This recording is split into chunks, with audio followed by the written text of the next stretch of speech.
11월 3일 목요일 가정예배를 드리도록 하겠습니다. 사도신경으로 신앙을 고백합니다. 나는 전능하신 아버지 하나님 전지의 창조주를 믿습니다. 나는 그의 유일하신 아들 우리 주 예수 그리스도를 믿습니다. 그는 성령으로 잉태되어 동정녀 마리아에게서 나시고 본디오 빌라도에게 고난을 받아 십자가에 못 박혀 죽으시고 장사된 지 사흘 만에 죽은 자 가운데서 다시 살아나셨으며 하늘에 오르시어 전능하신 아버지 하나님 우편에 앉아 계시다가 거기로부터 살아있는 자와 죽은 자를 심판하러 오십니다. 나는 성령을 믿으며 거룩한 공교회와 성도의 교제와 죄를 용서받는 것과 몸의 부활과 영생을 믿습니다. 아멘. 이 시간에는 우리가 꿈꾸는 나라 찬양을 함께 나누겠습니다. 우리가 꿈꾸는 나라, 우리가 꿈꾸는 나라, 그것은 우리의 고향, 그곳은 우리의 고향. 손에 잡히지는 않아도 믿음으로 그곳을 보내. 그곳이 실존하기에 우리가 함께할 꿈을 꾸기에 아무것도 없는 자 같은 나 모든 것을 가진 자로다. 다시 한번 우리가 꿈꾸는 나라, 우리가 꿈꾸는 나라, 그것은 우리의 고향, 그곳은 우리의 고향. 손에 잡히지는 않아도 믿음으로 그곳을 보내. 그곳이 실존하기에 우리가 함께할 꿈을 꾸기에 아무것도 없는 자 같은 나 모든 것을 가진 자로다. 사막의 샘이 넘쳐 흐르고 사자와 어린 양이 뛰노는 그곳, 어린이 독사물에 손 넣고 되는 그곳엔 하나님의 사막의 샘이 넘쳐 흐르고 사자와 어린 양이 뛰노는 그곳, 어린이 독사물에 손 넣어도 되는 그곳엔 하나님의 나라가. 우리가 꿈꾸는 나라, 우리가 꿈꾸는 나라, 그것은 우리의 고향, 그곳은 우리의 고향. 손에 잡히지는 않아도 믿음으로 그곳을 보내. 그곳이 실존하기에 아멘. 우리가 함께할 꿈을 꾸기에 아무것도 없는 자 같은 나 모든 것을 가진 자로다. 사막의 샘이 넘쳐 흐르고 사자와 어린 양이 뛰노는 그곳, 어린이 독사물에 손 넣어도 되는 그곳엔 하나님의 나라. 사막의 샘이 넘쳐 흐르고 사자와 어린 양이 뛰노는 그곳, 어린이 독사물에 손 넣어도 되는 그곳엔 다시 한번 하나님의 사막의 오늘 우리 가정에 허락하신 하나님의 말씀은 다니엘서 2장 12절에서 13절의 말씀입니다. 왕이 이로 말미암아 진노하고 통분하여 바벨론의 모든 지혜자들을 다 죽이라 명령하니라. 왕의 명령이 내림에 지혜자들은 죽게 되었고 다니엘과 그의 친구들도 죽이려고 찾았더라.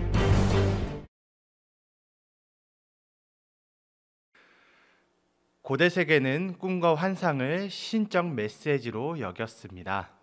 신들이 꿈으로 어떤 일이 일어날 일에 대해서 알려주었기 때문에 이 꿈의 내용을 해석하는 것이 정말 중요한 일 중에 하나였습니다. 그래서 이 꿈을 해석하는 것을 통해서 다가올 미래를 대비하고 또 다가올 미래에 대한 올바른 판단을 여길 수 있다고 여겼습니다. 그리하여 꿈을 해석하는 전문가들을 나라에 두었습니다.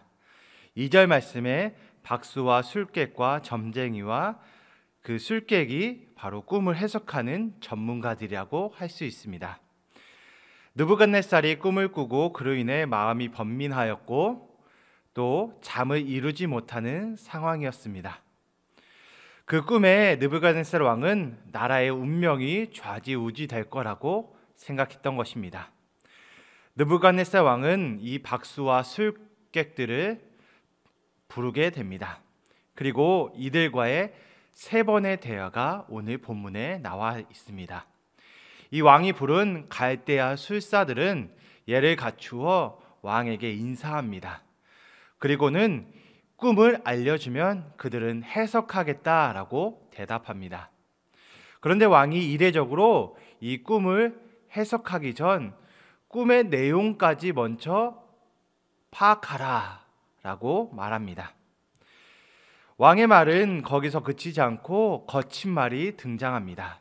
5절 말씀에 이 꿈의 내용을 알지 못하면 너희 몸을 쪼갤 것이며 너희의 집을 거름더미로 만들겠다라고 말하고 있는 것입니다. 이는 왕이 그냥 한 말이 아닙니다. 이 꿈에 대해서 술객들에게 굉장히 엄한 태도로 말하고 있는 것입니다. 어찌 보면 꿈에 대해서 뭐 지나친 것 아닌가 할 정도의 말이라고 하는 것입니다. 느부갓네살 왕이 이 꿈이 범상치 않았기 때문에 이 술사들에게 그렇게 요구한 것입니다. 앞서 그가 꿈으로 말미암아 마음이 번민하였고 잠을 이루지 못할 정도니 이 꿈을 대하는 느부갓네살의 태도가 굉장히 위중하고 심상치 않음을 말씀 속에서 드러내주고 있는 것입니다.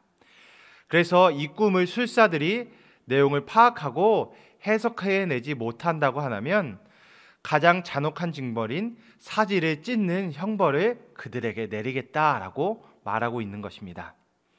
반대로 이 꿈의 내용과 해석을 이 왕에게 보이면 큰 선물과 상과 영광을 주겠다라고 말하고 있는 것입니다. 그리고는 말씀은 6절에서 꿈과 해석을 내게 보이라고 다시 한번 이 왕이 술사들에게 명령하고 있습니다.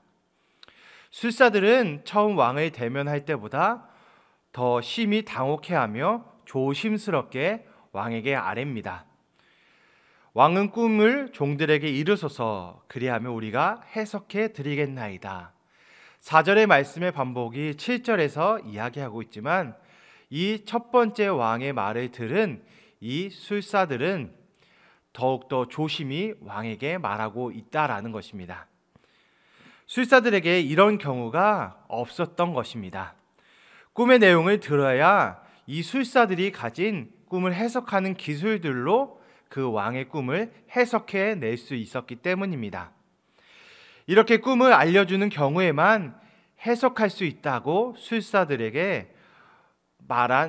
술사들인 말했고, 왕은 도리어 이 술사들이 시간을 지연한다고 해서 어서 속히 꿈의 내용과 꿈의 해석을 해내라 라고 다그치게 됩니다. 술사들은 꿈의 내용을 모르는 해석을 믿을 수 없다는 이 왕의 일관된 주장이 계속되는 것입니다.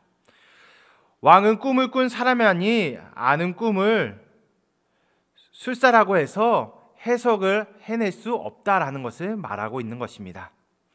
9절에서 그런 느부갓네살의 생각이 가감없이 드러나게 됩니다. 너희가 만일 이 꿈을 내게 알게 하지 아니하면 너희를 처치할 법이 오직 하나이니 이는 너희가 거짓말과 망령된 말을 내 앞에서 꾸며 말하여 때가 변하기를 기다리려 함이라. 이제 그 꿈을 내게 알게 하라. 그리하면 너희가 그 해석도 보일 줄을 내가 알리라 라고 이 느부갓네살 왕이 술사들에게 다시 한번 강력하게 촉구하고 있는 것입니다. 왕이 이렇게 말하니 갈대아 술사들은 궁지에 처한 상황이 되었습니다. 그들이 호소할 수 있는 것은 왕이 다시 생각해 볼 것을 말하고 있는 것입니다. 왕의 꿈을 볼 수 있는 것은 꿈을 계시한 신과 그 꿈을 꾼 왕밖에 없다라고 말하게 되는 것입니다. 술사들의 다시 한번 이 반복된 말에 왕은 진노와 통분을 일으켜냅니다. 술사들을 죽이는 명령으로 끝나지 않고 왕은 바벨론의 모든 지혜자들을 죽이라라고 하는 명령을 내게 되는 것입니다. 꿈으로부터 시작된 바벨론의 상황은 걷잡을 수 없이 악화되는 것을 말씀 속에서 볼 수 있습니다. 참 신이신 하나님을 모르는 세상에 대한 이야기가 바로 이 바벨론에서 흐르고 있습니다. 꿈을 통해 나타나는 신의 계시를 제대로 볼 수 없는 세상 나라의 이야기가 바로 이 바벨론과 느부갓네살의 이야기다라는 것입니다. 아무리 뛰어난 학문과 지혜자라고 하더라도 세상의 주관자이신 하나님을 모른다는 것이 바로 여기서 가감없이 드러나는 것입니다. 이러한 세상에서 드러나는 참 지혜자는 오직 하나님밖에 없습니다. 그리고 그 하나님으로부터 쓰임받는 다니엘이 이 하나님을 다시 드러내게 된다라는 것입니다. 앞서 다니엘서 1장 17절은 하나님이 다니엘을 어떻게 사용하실지 암시적으로 말합니다. 그리고 다니엘서 2장 13절의 말씀은 다니엘과 그의 친구들도 이 느부갓네살 왕의 명령에 함께 속하여 그들도 위험에 처하게 될 것을 보여주고 있습니다. 앞으로 바벨론의 다니엘을 통한 하나님의 역사가 이 위기 속에서 어떻게 빛나게 될지 그들이 처한 위험 속에서 하나님을 이제 알게 될 것입니다. 이제 하나님의 역사가 드러날 것입니다. 사랑하는 성도님들, 세상에 다양한 위협과 예상치 못한 변화들이 있습니다. 그러한 때 하나님은 하나님의 택한 사람들을 통해 역사를 이루어 가십니다. 오늘 강대국 바벨론과 같은 세상의 치열함 속에서 하나님의 역사를 기대하시며 나를 사용하실 그 하나님께 기대어 승리의 삶을 사시기 바랍니다.